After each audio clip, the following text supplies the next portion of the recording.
ಎಲ್ಲರೂ ಚೆನ್ನಾಗಿದ್ದೀರಾ ಅನ್ನೋದು ನನ್ನ ಭಾವನೆ. ಇವತ್ತು ನಾನು ವ್ಲಾಗ್ನ ಅಡುಗೆ ಮನೆಯಿಂದ ಶುರು ಮಾಡ್ತಾ ಇದ್ದೀನಿ.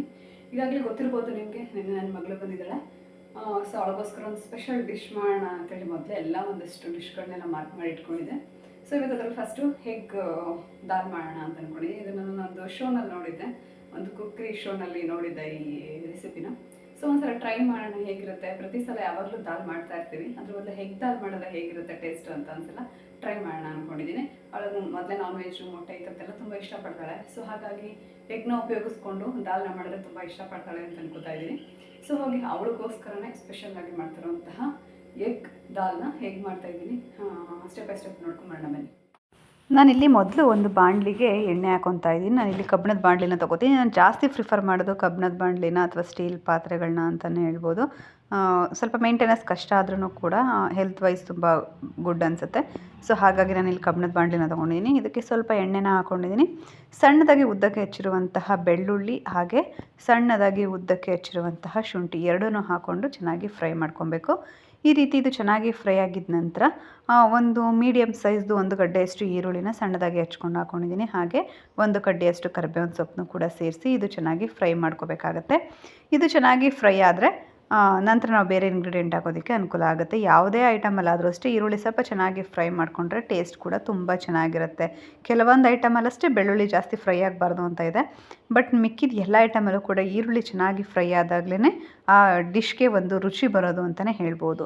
ನಂತರ ಇದಕ್ಕೆ 1 ಸ್ಪೂನಷ್ಟು ಜೀರಿಗೆನ ಸೇರಿಸ್ಕೊತಾ ಇದ್ದೀನಿ. ಹಾಗೆ ಒಂದು 2 ಹಸಿಮೆಣಸಿನ್ಕಾಯಿನ ಉದ್ದಕ್ಕೆ ಸೀಳ್ಬಿಟ್ಟು ಸೇರಿಸ್ಕೊಂಡಿದ್ದೀನಿ. ಹಾಗೆ ಒಂದು ಟೊಮೆಟೊ, ಒಂದು ಮೀಡಿಯಮ್ ಸೈಜ್ ಒಂದು ಟೊಮೆಟೊನ ಸಣ್ಣದಾಗಿ ಹಚ್ಚಿ ಸೇರಿಸಿ ಇದನ್ನು ನೀಟಾಗಿ ಮಿಕ್ಸ್ ಮಾಡಿಕೊಂಡು ಇದು ಸ್ವಲ್ಪ ಸ್ಮ್ಯಾಶ್ ಆಗ್ತಿದೆ ಅನ್ನೋ ಅಷ್ಟು ಕೂಡ ಚೆನ್ನಾಗಿ ಬೇಯಿಸಬೇಕಾಗತ್ತೆ. ಟೊಮೆಟೊ ಎಲ್ಲ ಸ್ವಲ್ಪ ಬೇಯಬೇಕು. ಅದು ಅದೇ ಥರ ಇದು ದಪ್ಪಗೆ ಇದ್ದರೆ ಅದು ಅಷ್ಟು ಗ್ರೇವಿಗೆ ಟೇಸ್ಟ್ ಕೊಡೋದಿಲ್ಲ. ಸೊ ಹಾಗಾಗಿ ಅದು ಸ್ವಲ್ಪ ಚೆನ್ನಾಗಿ ಸ್ಮ್ಯಾಶ್ ಆಗ್ತಿದೆ ಅನ್ನೋಷ್ಟು ಬೇಯಿಸ್ಕೊಳ್ಳೋಣ. ಇದಿಷ್ಟೆಲ್ಲ ಬೇಯಿಸ್ಕೊಂಡಿದ ನಂತರ ಕೆಲವೊಂದು ಮಸಾಲ ಪುಡಿಗಳನ್ನ ಸೇರಿಸ್ಕೊಳ್ಳೋಣ. ಇಲ್ಲಿ ಅರ್ಧ ಸ್ಪೂನಷ್ಟು ಅರಿಶಿಣದ ಪುಡಿನ ಸೇರಿಸ್ಕೊಂಡಿದ್ದೀನಿ. ಮತ್ತು 1 ಸ್ಪೂನಷ್ಟು ಖಾರದ ಪುಡಿ ಕೂಡ ಸೇರಿಸ್ಕೊಂಡಿದ್ದೀನಿ. ಇದು ನೀವು ಖಾರಕ್ಕೆ ಎಷ್ಟು ಬೇಕು ಅಷ್ಟು ನೋಡ್ಕೊಂಡು ಹಾಕೊಬೋದು.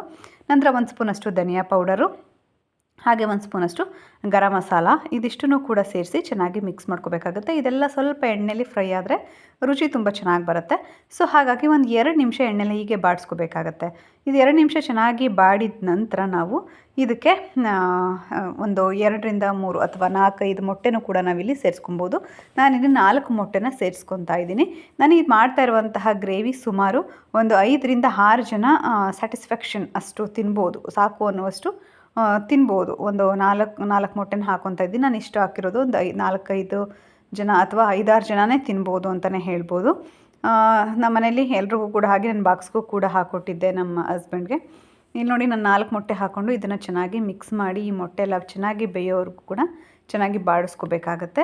ಇದು ಚೆನ್ನಾಗಿ ಬಾಡಿಸ್ಕೊಂಡಿದ್ದ ನಂತರನೇ ನಾವು ಬೇರೆ ಇಂಗ್ರೀಡಿಯೆಂಟ್ನ ಸೇರಿಸ್ಬೇಕಾಗತ್ತೆ. ಇಲ್ಲಾಂದರೆ ಮೊಟ್ಟೆದು ಹಸಿ ಸ್ಮೆಲ್ಲು ಅದೊಂದು ತುಂಬ ಚೆನ್ನಾಗಿ ಬರೋದಿಲ್ಲ. ಸೊ ಹಾಗಾಗಿ ಇದು ಚೆನ್ನಾಗಿ ನಾವು ಫ್ರೈ ಮಾಡ್ಕೋಬೇಕಾಗತ್ತೆ. ಇದು ಒಂದು ಸ್ವಲ್ಪ ಈ ಥರ ಮಿಕ್ಸ್ ಮಾಡಿ ಬಿಟ್ಟರೆ ಆ ಎಗ್ ಬುರ್ಜಿಗೆ ಆಗುವಂಥದ್ದು ಸ್ವಲ್ಪ ದಪ್ಪಕ್ಕೆ ತುಂಬ ಚೆನ್ನಾಗಾಗುತ್ತೆ. ಸೊ ಹಾಗಾಗಿ ಒಂದು ಸ್ವಲ್ಪ ಮಿಕ್ಸ್ ಮಾಡಿ ಸ್ವಲ್ಪ ಹಾಗೆ ಬಿಟ್ಬಿಡಬೇಕು. ಅದೆಲ್ಲ ಗಟ್ಟಿಯಾಗಿದ್ದ ನಂತರ ಚೆನ್ನಾಗಿ ಮಿಕ್ಸ್ ಮಾಡ್ಕೋಬೇಕಾಗತ್ತೆ. ಹಾಗೆ ಇನ್ ಬಿಟ್ವೀನ್ ಇದಕ್ಕೆ ಸ್ವಲ್ಪ ರುಚಿಗೆ ಎಷ್ಟು ಬೇಕಷ್ಟು ನೋಡಿಕೊಂಡು ಉಪ್ಪಿನ ಪುಡಿನೂ ಕೂಡ ನಾವಿಲ್ಲಿ ಸೇರಿಸ್ಕೊಂಡಿದ್ದೀನಿ. ಸೇರಿಸ್ಕೊಂಡು ಇದು ಚೆನ್ನಾಗಿ ನಾವು ಬೇಯಿಸ್ಕೋಬೇಕಾಗತ್ತೆ. ಇದು ಚೆನ್ನಾಗಿ ಬಾಡಿಸ್ಕೊಂಡಿದ್ದ ನಂತರ ನಾವು ಬೇರೆ ಇಂಗ್ರೀಡಿಯೆಂಟ್ನ ಸೇರಿಸೋಣ. ನೋಡಿ ಈ ರೀತಿ ಸ್ವಲ್ಪ ಸ್ಪ್ರೆಡ್ ಮಾಡಿಬಿಟ್ಟು ಸ್ವಲ್ಪ ಹೊತ್ತು ಬಿಟ್ಟಿದ ನಂತರ ನಾವು ನೀಟಾಗಿ ಮಿಕ್ಸ್ ಮಾಡಿಕೊಂಡ್ರೆ ಈ ಥರ ದಪ್ಪವಾಗಿರುವಂತಹ ಎಗ್ ಬುರ್ಜಿಗಳು ರೆಡಿ ಆಗುತ್ತೆ. ಸೊ ಈ ಎಗ್ ಬುರ್ಜಿ ರೆಡಿಯಾಗಿದ್ದ ನಂತರ ನಾವು ಇದನ್ನು ಹೀಗೆ ಕೂಡ ಸರ್ವ್ ಮಾಡ್ಬೋದು. ಇದೊಂದು ಮಸಾಲ ಎಗ್ ಬುರ್ಜಿ ಥರನೇ ಆಗುತ್ತೆ. ಸೊ ಈಗ ನಾವು ಹೆಗ್ ದಾಲ್ ಮಾಡ್ತಾ ಇರೋದ್ರಿಂದ ಇದು ಚೆನ್ನಾಗಿ ಫ್ರೈ ಆಗಿದೆ. ಸೊ ಇವಾಗ ಇದಕ್ಕೆ ನಾವು ಬೇಯಿಸಿಟ್ಕೊಂಡಿರುವಂತಹ ಹೆಸರು ಬೇಳೆನ ಸೇರಿಸ್ಕೊಬೇಕಾಗತ್ತೆ. ನೋಡಿ ಇವಾಗ ಇದು ಹಸಿ ಅಂಶ, ಅದರಲ್ಲಿರುವಂತಹ ವೆಟ್ ಅಂಶ ಏನಿದೆ ಅದೆಲ್ಲ ಕಂಪ್ಲೀಟಾಗಿ ಹೋಗಿದೆ. ಸೊ ಇವಾಗ ಬೇಯಿಸ್ಕೊಂಡಿರುವಂತಹ ಹೆಸರು ಬೇಳೆನ ನಾನಿವಾಗ ಇಲ್ಲಿ ಸೇರಿಸ್ಕೊತಾ ಇದ್ದೀನಿ. ನಾನು ಒಂದು ಅರ್ಧ ಕಪ್ ಆಗುವಷ್ಟು ಹೆಸರು ಬೇಳೆನ ಬೇಯಿಸ್ಕೊಂಡಿದ್ದೀನಿ. ಅದು ಫುಲ್ಲು ಸ್ಮ್ಯಾಶ್ ಆಗುವಷ್ಟು ಬೇಯ್ದಿರಬೇಕಾಗತ್ತೆ. ಸೊ ಅಷ್ಟು ಬೇಯಿಸ್ಕೊಂಡಿರುವಂಥ ಹೆಸರು ಬೇಳೆನ ಸೇರಿಸ್ಕೊಂಡು ಒಂದು ಸಲ ಮಿಕ್ಸ್ ಮಾಡಿ ಇದಕ್ಕೆ ನೀರು ನೋಡಿಕೊಂಡು ಕನ್ಸಿಸ್ಟೆನ್ಸಿ ಚೆಕ್ ಮಾಡಿ ನಾವು ನೀರನ್ನ ಸೇರಿಸ್ಕೊಬೋದು. ತುಂಬ ಈ ಬೇಳೆ ಇಷ್ಟೇ ಬಿಟ್ಬಿಟ್ರೆ ಇದು ತುಂಬ ಗಟ್ಟಿಯಾಗಿಬಿಡುತ್ತೆ. ಸೊ ಹಾಗಾಗಿ ನಾನು ನೀರನ್ನ ಸೇರಿಸ್ಕೊತಾ ಇದ್ದೀನಿ. ಇಲ್ಲಿ ನಾವು ಬೇಳೆ ಹಾಕಿರೋದ್ರಿಂದ ಹೆಸರು ಬೇಳೆ ಅದು ಸ್ವಲ್ಪ ಥಿಕ್ನೆಸ್ ಜಾಸ್ತಿ ಹಾಗೆ ಆಗುತ್ತೆ. ಸೊ ಹಾಗಾಗಿ ಸ್ವಲ್ಪ ನೀರನ್ನ ಸೇರಿಸ್ಕೊಂಡು ನೀಟಾಗಿ ಮಿಕ್ಸ್ ಮಾಡ್ಕೋಬೇಕಾಗತ್ತೆ. ಈಗಾಗಲೇ ಇದಕ್ಕೆಲ್ಲ ಮಸಾಲನೂ ಆ್ಯಡ್ ಮಾಡಿರೋದ್ರಿಂದ ಇದಕ್ಕೇನು ಎಕ್ಸ್ಟ್ರಾ ಏನು ಸೇರಿಸೋ ಅವಶ್ಯಕತೆ ಏನಿಲ್ಲ. ಇದರಲ್ಲೇ ಒಂದು 2 ನಿಮಿಷ ಅದೆಲ್ಲ ಹೊಂದ್ಕೊಳ್ಳೋವಷ್ಟು ಟೈಮ್, ಅಂದರೆ ಒಂದು 2 ನಿಮಿಷ ಕುದಿ ಬಂದರೆ ಸಾಕು. ಎಗ್ ದಾಲ್ ರೆಡಿ ಆಗುತ್ತೆ. ತುಂಬ ಟೇಸ್ಟಿಯಾಗಿರುತ್ತೆ. ಪ್ರತಿ ಸಲ ಯಾವಾಗಲೂ ಒಂದೇ ಥರ ದಾಲ್ ತಿನ್ನೋ ಬದಲು ಈ ಥರ ಒಂದು ಸಲ ಡಿಫ್ರೆಂಟ್ ಆಗಿರುತ್ತೆ. ಟ್ರೈ ಮಾಡಿ ನೋಡಿ ಹೇಗಿರುತ್ತೆ ಅಂತ ಕಮೆಂಟಲ್ಲಿ ತಿಳಿಸಿ ಆಯಿತಾ. ನೋಡಿ ಇವಾಗ ಎಲ್ಲ ನೀಟಾಗಿ ಮಿಕ್ಸ್ ಆಗಿದೆ, ಕುದಿ ಕೂಡ ಬರ್ತಿದೆ. ಇದು ಆಯಿತು. ಇವಾಗ ಇದಕ್ಕೆ ಲಾಸ್ಟಲ್ಲಿ ಒಂದು ಸಣ್ಣದಾಗಿ ಒಗ್ಗರಣೆ ಕೊಟ್ಬಿಡೋಣ. ನಾನಿಲ್ಲಿ ಒಂದು ಬಾಣಲಿ ಇಟ್ಕೊಂಡಿದ್ದೀನಿ. ಇದಕ್ಕೆ ನಾವು ತುಪ್ಪ ಹಾಕೊಬೋದು ಅಥವಾ ಎಣ್ಣೆ ಹಾಕೊಬೋದು, ಅದು ಯುವರ್ ಚಾಯ್ಸ್. ಇದಕ್ಕೆ ಎಣ್ಣೆಗೆ ಸ್ವಲ್ಪ ನಾನು ಕೊತ್ತಂಬರಿ ಸೊಪ್ಪು, ಹಾಗೆ ಒಂದು ಅರ್ಧ ಸ್ಪೂನಷ್ಟು ಹಚ್ಚ ಖಾರದ ಪುಡಿ. ಖಾರನ ಸ್ವಲ್ಪ ನೋಡ್ಕೊಂಡು ಹಾಕ್ಕೊಳ್ಳಿ, ಯಾಕಂತಂದರೆ ನಾವು ಈಗಾಗಲೇ ಹಚ್ಚ ಖಾರದ ಪುಡಿ ಹಾಕಿರ್ತೀವಿ, ಹಸಿಮೆಣ್ಸಿನ್ಕಾಯಿ ಹಾಕಿದ್ವಿ. ಈ ಟೈಮಲ್ಲೂ ಕೂಡ ಸ್ವಲ್ಪ ನೋಡಿ ಚೆಕ್ ಮಾಡಿ ನಿಮ್ಗೆ ಎಷ್ಟು ಬೇಕಷ್ಟು ನೋಡಿಕೊಂಡು ಹಾಕೋಬೇಕಾಗತ್ತೆ. ನೋಡಿ ಈಗ ಸ್ವಲ್ಪ ಹಚ್ಚ ಖಾರದ ಪುಡಿನ ಸೇರಿಸಿ ಇದನ್ನು ನೀಟಾಗಿ ಮಿಕ್ಸ್ ಆಗೋವರೆಗೂ ಕೂಡ 1 ನಿಮಿಷ ಒಲೆ ಮೇಲೆ ಇಟ್ಟು ನಂತರ ನಾವು ಇದನ್ನು ದಾಲ್ಗೆ ಸೇರಿಸ್ಕೋಬೇಕಾಗತ್ತೆ. ಇದೊಂದು ಒಳ್ಳೆ ಕಲರ್ ಕೊಡುತ್ತೆ, ಮತ್ತು ನೋಡೋಕ್ಕೂ ಕೂಡ ಒಂದು ಲಾಸ್ಟಲ್ಲಿ ಒಂದು ಒಗ್ಗರಣೆ ಹಾಕಿದಾಗ ಒಂದು ಘಮ ಕೂಡ ತುಂಬ ಚೆನ್ನಾಗಿ ಬರುತ್ತೆ. ಸೊ ನೋಡಿ ಈ ರೀತಿ ಇದನ್ನು ಮಿಕ್ಸ್ ಮಾಡಿದ ನಂತರ ನಾವು ಇದೆಲ್ಲ ಚೆನ್ನಾಗಿ ಸ್ವಲ್ಪ ಫ್ರೈ ಆಯಿತು ಅಂದ ತಕ್ಷಣ ಇದು ಸ್ಟವ್ನ ಆಫ್ ಮಾಡಿ ನಾವು ಇದನ್ನು ದಾಲ್ಗೆ ಸೇರಿಸ್ಕೋಬೇಕಾಗತ್ತೆ. ನೋಡಿ ಇವಾಗ ಇದು ಆಗಿದೆ. ಈಗ ಸ್ಟವ್ನ ಆಫ್ ಮಾಡ್ಕೊಳ್ಳೋಣ. ಆಫ್ ಮಾಡಿ ನಾನೀಗ ಇದನ್ನು ಈಗಾಗಲೇ ರೆಡಿಯಾಗಿರುವಂತಹ ಎಗ್ ದಾಲ್ ಏನಿದೆ ಅದಕ್ಕೆ ಲಾಸ್ಟಲ್ಲಿ ಸೇರಿಸ್ಕೊಂಡ್ರೆ ತುಂಬ ಚೆನ್ನಾಗಿರುತ್ತೆ. ನಾನು ಇಲ್ಲಿ ಎಣ್ಣೆ ಹಾಕ್ಕೊಂಡಿದ್ದೀನಿ, ತುಪ್ಪ ಹಾಕ್ಕೊಂಡ್ರೆ ಇನ್ನೂ ಟೇಸ್ಟ್ ತುಂಬ ಚೆನ್ನಾಗಿ ಬರುತ್ತೆ. ನೋಡಿ ಈ ರೀತಿ ಮಿಕ್ಸ್ ಹಾಕ್ಕೊಂಡ್ರೆ ಮುಗೀತು, ಎಗ್ ದಾಲ್ ರೆಡಿ ಆಗುತ್ತೆ. ತುಂಬ ಟೇಸ್ಟಿಯಾಗಿರುತ್ತೆ, ತುಂಬ ಚೆನ್ನಾಗಿರುತ್ತೆ. ಒಂದು ಸಲ ಟ್ರೈ ಮಾಡಿ. ನಾನು ಇದನ್ನು ಫಸ್ಟ್ ಟೈಮ್ ಮಾಡ್ತಾ ಇರೋವಂಥದ್ದು. ನಮ್ಮ ಮನೇಲಿ ಎಲ್ರಿಗೂ ಕೂಡ ತುಂಬ ಇಷ್ಟ ಆಯಿತು. ನೀವೊಂದು ಸಲ ಈ ರೆಸಿಪಿನ ಟ್ರೈ ಮಾಡಿ ಹೇಗಿತ್ತು ಅಂತ ನನಗೆ ಕಮೆಂಟಲ್ಲಿ ತಿಳಿಸಿ ಆಯಿತಾ. ಇದಿಷ್ಟು ಕೂಡ ಕಂಪ್ಲೀಟಾಗಿ ರೆಡಿಯಾಗಿದೆ.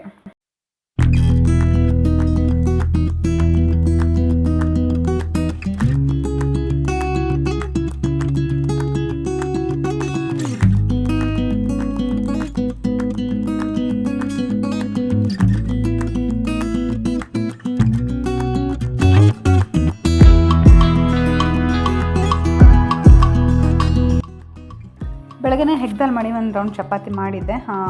ಸೊ ಮಗ ಮಾತ್ರ ಇವತ್ತು ಸ್ಕೂಲ್ಗೆ ಹೋಗಿದ್ದ. ಹಸ್ಬೆಂಡು ಇನ್ನೂ ಆಫೀಸ್ಗೆ ಹೋಗಿದ್ದು ಲೇಟು, ಸ್ವಲ್ಪ 11 ಗಂಟೆಗೆ ಹೋಗ್ತೀನಿ ಅಂದರೆ. ಸೊ ಅಷ್ಟರಲ್ಲಿ ನಾನು ಬೆಳಗಿನ ಕೆಲಸ ಎಲ್ಲ ಮುಗಿಸ್ಕೊಂಡು ಸ್ನಾನ ಮುಗಿಸಿ ಪೂಜೆನೂ ಕೂಡ ಮುಗಿಸ್ಕೊಂಡು ಎಲ್ಲರೂ ಕೂಡ ಒಟ್ಟಿಗೆ ತಿಂಡಿ ತಿನ್ನೋಣ ಅಂತೇಳಿ ಇವಾಗ ಚಪಾತಿನ ಹಾಕ್ತಿದ್ದೀನಿ. ಸುಮಾರು ಇವಾಗ ಒಂದು 10 ಗಂಟೆ ಆಗಿದೆ. ನಾನು ಕೂಡ ಈಗಾಗಲೇ ತಿಂದಿದ್ದಾಯಿತು. ನನ್ನ ಮಗನ ಜೊತೆ ನಾನು ತಿಂಡಿ ಮುಗಿಸ್ಕೊಂಡೆ.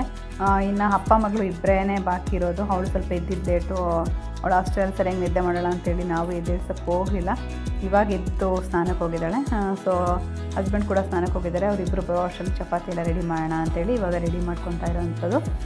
ನಮ್ಮಿಬ್ಬರು ತಿಂದಿದ್ದಾಯಿತು. ಇವಾಗ ಅವರಿಬ್ಬರಿಗೋಸ್ಕರನೇ ನಾನು ಇವಾಗ ಮಾಡ್ತಾ ಇರೋವಂಥದ್ದು. ಹಾಸ್ಟೆಲಲ್ಲಿ ಮಕ್ಳುಗಳಿಗೆ ಎಷ್ಟು ಸ್ಟ್ರೆಸ್ ಆಗುತ್ತೆ ಅಂತಂದರೆ ಪಾಪ ಅವ್ರಿಗೆ ಮನೆಗೆ ಬಂದರೆ ಏನೋ ಒಂಥರ ತುಂಬ ಸೆಕ್ಯೂರ್ ಫೀಲ್ ಆಗುತ್ತೆ ಅನಿಸುತ್ತೆ. ತುಂಬ ನೆಮ್ಮದಿಯಾಗಿ ಖುಷಿಯಾಗಿ ನಿದ್ದೆ ಮಾಡ್ತಾ ಇರ್ತಾರೆ. ಸೊ ಅದಕ್ಕೋಸ್ಕರ ನಾವು ಒಳ್ಳೆದೊಳಿಸ್ದೆ. ಇವಾಗ ಚಪಾತಿನ ಮಾಡಿಕೊಂಡು ನಂತರ ಅವರು ಬಂದಿದ್ದ ನಂತರ ನಾನು ಚಪಾತಿ ಜೊತೆಗೆ ಎಗ್ ದಾಲ್ನ ಸರ್ವ್ ಮಾಡಿದೆ.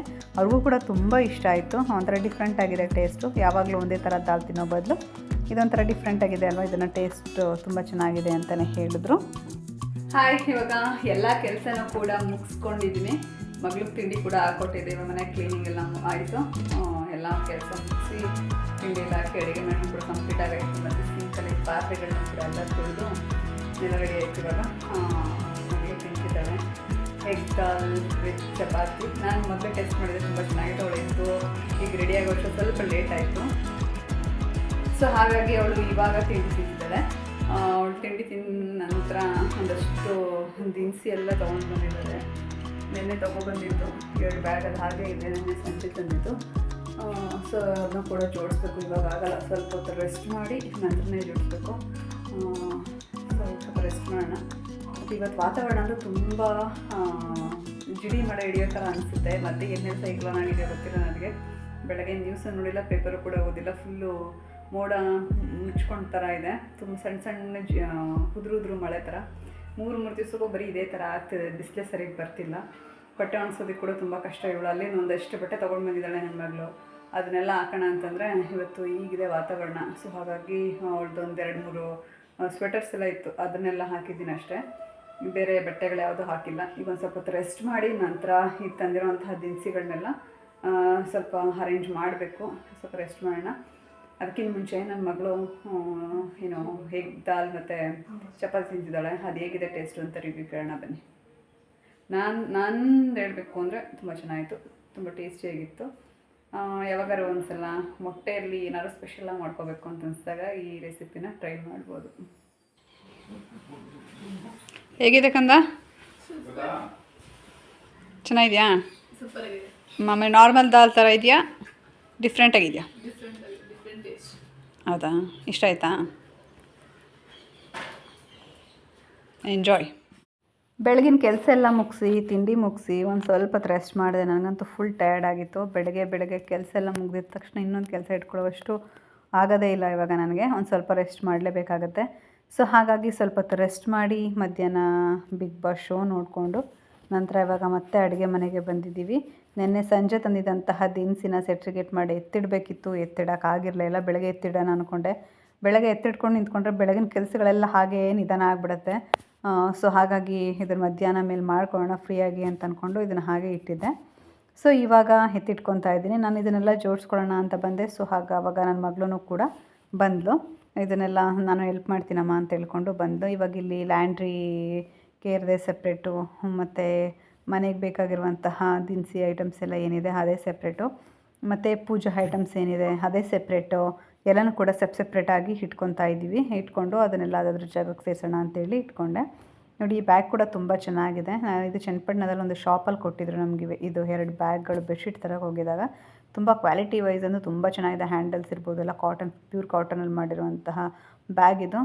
ತುಂಬ ಚೆನ್ನಾಗಿತ್ತು. ನಾನು ಅದಕ್ಕೋಸ್ಕರ ಇದನ್ನು ದಿನಸಿ ತರೋದಕ್ಕೆ ಅಂತಲೇ ಹೇಳಿ ಇಟ್ಕೊಂಡ್ಬಿಟ್ಟಿದ್ದೀನಿ. ಇವಾಗ ಎಲ್ಲೇ ದಿನಸಿ ಅಂಗಡಿಗೆ ಹೋದ್ರೂ ಕೂಡ ಒಂದು ಬ್ಯಾಗ್ ಕೊಟ್ಟರೆ ಅದಕ್ಕೆ 10 ರೂಪೀಸ್ ಅಂತೂ ಚಾರ್ಜ್ ಮಾಡ್ತಾರೆ.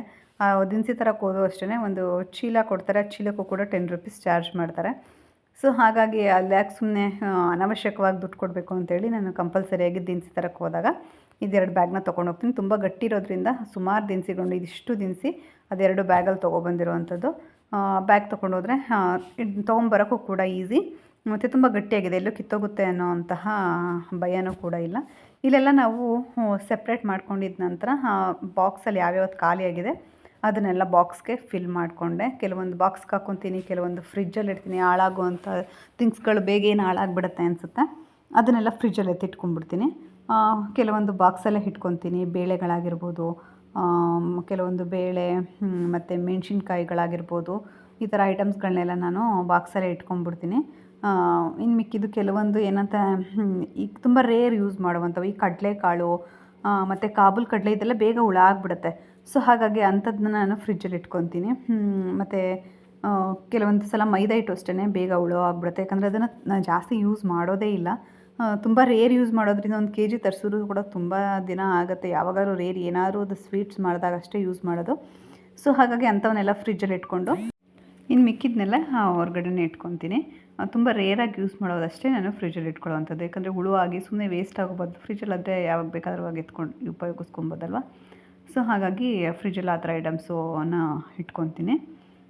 ಈಗ ಫಸ್ಟು ಬಾಕ್ಸ್ಗೆ ಏನೇನು ಹಾಕಬೇಕು, ಕಾಫಿ ಪುಡಿ, ಟೀ ಪುಡಿ, ಹಾಗೆ ಸಕ್ಕರೆ ಆಗಿರ್ಬೋದು, ಬೆಲ್ಲನೆಲ್ಲ ನಾವು ಕೆಚ್ಚಿ ಪುಡಿ ಮಾಡಿಟ್ಕೊಂಡು ನಂತರ ಬಾಟಲ್ಗೆ ತುಂಬಿಸ್ಕೊತೀನಿ. ಸೊ ಹಾಗಾಗಿ ಬೆಲ್ಲನೂ ಹಾಗೆ ಸ್ಟೋರ್ ರೂಮಲ್ಲಿ ಇಟ್ಬಿಡ್ತೀನಿ. ಅದ ನಂತರ ಅದನ್ನು ಕೆಚ್ಚಿ ಬಾಟಲಲ್ಲಿ ಯಾವಾಗ ಖಾಲಿ ಆಗುತ್ತೆ ಅವಾಗ ಕೆಚ್ಚಿ ಅದನ್ನು ಪುಡಿ ಮಾಡಿಬಿಟ್ಟು ನಂತರ ನಾನು ಬಾಟಲ್ಗೆ ತುಂಬಿಸ್ಕೊತೀನಿ. ಹೀಗೆ ಎಲ್ಲ ಐಟಮ್ಸ್ಗಳನ್ನ ಸೆಟ್ರಿಗೇಟ್ ಮಾಡಿಕೊಂಡು ಬೇಗ ಜೋಡಿಸ್ಕೊಂಡು ನನ್ನ ಮಗಳಿದ್ದರಿಂದ ಸ್ವಲ್ಪ ಬೇಗನೆ ಆಯಿತು ಅಂತಲೇ ಹೇಳ್ಬೋದು. ಯಾರೋ ಒಬ್ಬರು ಹೆಲ್ಪ್ಗಿದ್ರೆ ಯಾವುದೇ ಕೆಲಸ ಆಗಿರ್ಬೋದು ಪಟ ಅಂತ ಆಗಿಬಿಡುತ್ತೆ. ಸೊ ಹಾಗೆ ಇವತ್ತು ಕೂಡ ಎಲ್ಲ ಆಯಿತು. ನಂತರ ಬಾಕ್ಸ್ಗೆ ಫ್ರಿಜ್ಗೆಲ್ಲ ಎತ್ತಿಟ್ಕೊಂಡು ನಂತರ ಎಕ್ಸ್ಟ್ರಾ ಉಳಿದಿರುವಂಥ ದಿನಸಿ ಏನಿತ್ತು ಅದನ್ನೆಲ್ಲ ನಾನು ಸ್ಟೋರೇಜ್ ಬಾಕ್ಸಲ್ಲಿ ಹಾಕಿ ಸ್ಟೋರ್ ರೂಮಲ್ಲಿ ಎತ್ತಿಟ್ಕೊತಾ ಇದ್ದೀನಿ. ನಾನಿಲ್ಲಿ ಕಾಳುಗಳು, ಕಾಫಿ ಪುಡಿ, ಟೀ ಪುಡಿ ಈ ಥರದ್ದೇ ಬೇರೆ ಮಸಾಲಾನೇ ಬೇರೆ ಎಲ್ಲ ಒಂದೊಂದು ಬಾಕ್ಸ್ಗೆ ಹಾಕಿ ನಾನು ಕೂಡ ಎತ್ತಿಟ್ಕೊತಾ ಇದ್ದೀನಿ. ಇದಿಷ್ಟು ಕೂಡ ಇವತ್ತಿನ ವ್ಲಾಗ್ ಆಗಿತ್ತು. ಈ ಥರ ಎಲ್ಲ ಎತ್ತಿಟ್ಕೊಂಡು ಸ್ವಲ್ಪ ರೆಸ್ಟ್ ಮಾಡಿದೆ ಅಂತಲೇ ಹೇಳ್ಬೋದು. ಇದಿಷ್ಟು ಕೂಡ ಇವತ್ತಿನ ವ್ಲಾಗ್ ಆಗಿತ್ತು. ಇವತ್ತಿನ ವ್ಲಾಗ್ ನಿಮ್ಗೆ ಏನಾದ್ರು ಸ್ವಲ್ಪನಾದ್ರು ಇಷ್ಟ ಆಗಿದರೆ ಗೊತ್ತಲ್ಲ ಏನು ಮಾಡಬೇಕು ಅಂತ. ಒಂದು ಲೈಕ್ ಮಾಡಿ, ಕಮೆಂಟ್ ಮಾಡಿ, ಸಬ್ಸ್ಕ್ರೈಬ್ ಮಾಡಿ, ಪಕ್ಕದಲ್ಲಿರುವಂಥ ಬೆಲ್ಲೈಕನ್ನ ಪ್ರೆಸ್ ಮಾಡಿ ಆಲ್ ಅನ್ನೋ ಆಪ್ಷನ್ನ ಸೆಲೆಕ್ಟ್ ಮಾಡಿ. ಆವಾಗ ನಾನು ಹಾಕುವಂಥ ವೀಡಿಯೋ ನೋಟಿಫಿಕೇಷನ್ ನಿಮಗೆ ಫಸ್ಟ್ ಬಂದು ತಲುಪುತ್ತೆ ಅಂತ ಹೇಳ್ತಾ, ಇವತ್ತಿನ ರೆಸಿಪಿ ನಿಮ್ಗೆ ಏನಾದರೂ ಇಷ್ಟ ಆಗಿದರೆ ಒಂದು ಕಮೆಂಟ್ ಕೂಡ ಮಾಡಿ ಅಂತ ಹೇಳ್ತಾ ಇವತ್ತು ನಾನು ಹೋಗಿ ಬರಲಾ. ಬಾಯ್.